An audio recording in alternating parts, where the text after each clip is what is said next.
To be with you this morning. And, this whole past week has been kind of a fun week for the Connor family as each day we received a gift either in the mail or on our front doorstep or somewhere from some Arkansas fans. And so just in memory of last night, I just thought I'd put that right there. I do say just go Gators to all my Arkansas fans that blessed me every day this week, and so I will bless them every day from here until next year. So it'll be good. But anyway, I am just glad to see you guys this morning. We had an amazing time of worship. I just really enjoyed worship this morning, and just reminding myself of how great our God is. He's just such an amazing God.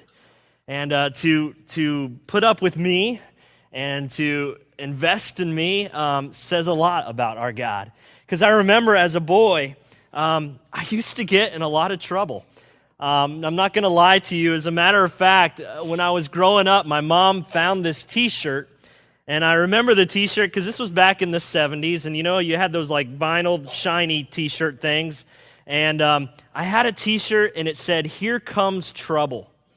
And it had this bomb that was getting ready to explode. And my mom would make me wear that T-shirt everywhere just to give everybody else a warning that that shirt meant business because here came trouble. I used to do a lot of silly things. My dad would always say to me, "Rick, if you would just think a couple seconds before you acted, you would save yourself a lot of trouble."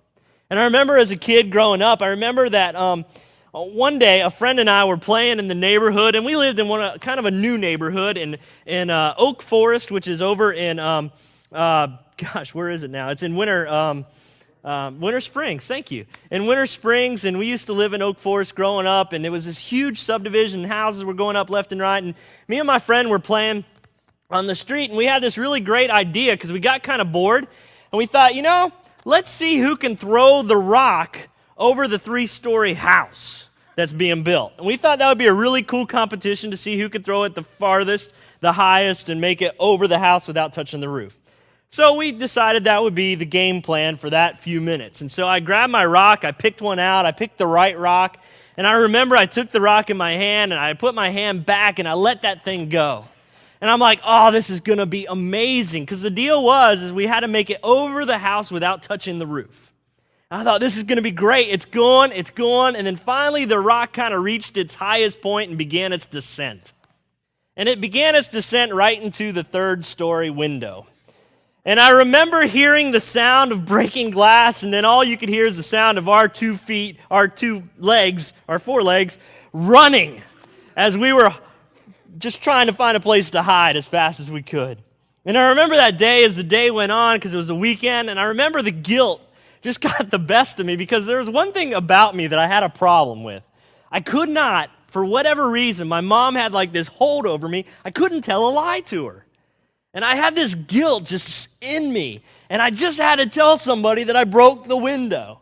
And so I went to my mom, and I remember telling her, I said, "Mom, you just won't believe what happened today. It was a complete accident. I don't know what I was thinking. We were decided to throw a rock across the house. I was going to win the bet, and it was a competition, me and Benji, and I broke the glass in the window." And she goes, "You did what?" I said, "I broke the window." She's like, "No, you didn't." I was like, "Yes, I did." And she goes, "Well, you know what you got to do?" And I said, "No, what do I got to do?" She's like, "You got to go Monday, and I'll walk with you, and we've got to tell somebody that you broke that window." I was like, "No. Can't you just send me to my room?" "No, you've got to go tell them." So I remember my mom, after school that day, we walked down to the house, and she took me into the house. We found one of the construction guys, and as a little kid, construction workers can be pretty intimidating.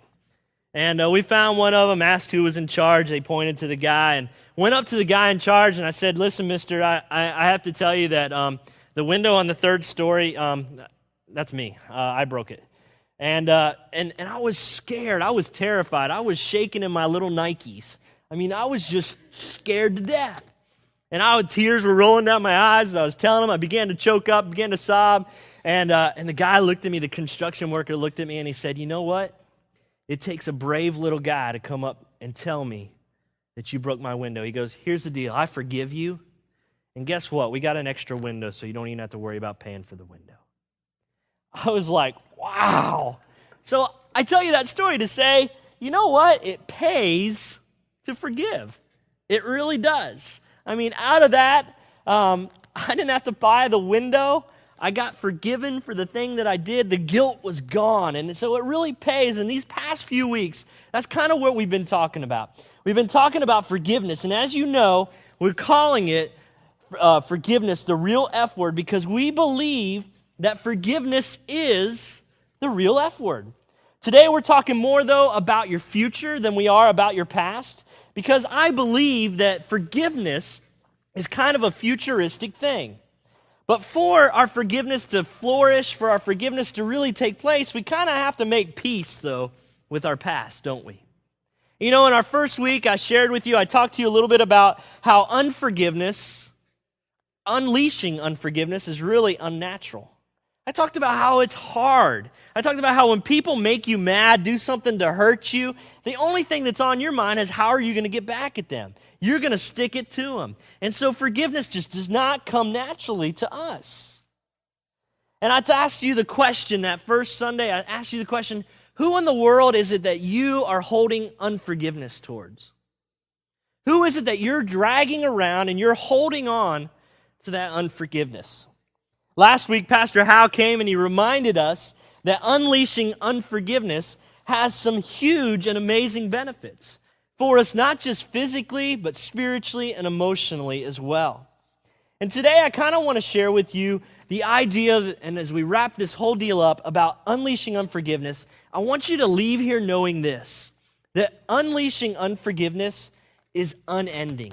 It never ends. It's a lifelong process that you and I have to be in. And did you know that God tells us that as followers of Jesus, that we should live in a constant state of forgiveness? That as followers of Christ, that it is something that you and I must do. But that we cannot do it naturally, but we have to do it in what I like to call the fourth dimension. And that's where you get the title this morning, Fourth Dimension Forgiveness, or 4D Forgiveness. You know, you think about it, we have three dimensions. We've got height, we've got width, we've got depths. But the fourth dimension is the supernatural dimension. It's the dimension that God wants you and I to walk in. We can only do this forgiveness work when we live our lives in the fourth dimension. And that's why I think that unleashing unforgiveness, that's why it's so unnatural for you and for me. It's tough, isn't it? I mean, it'll really mess you up. You know, 2 weeks ago, I spoke to you on how unforgiveness is so unnatural, and I got to be honest with you. I had to go home, and I went home that day, and I watched some football, and I went to bed.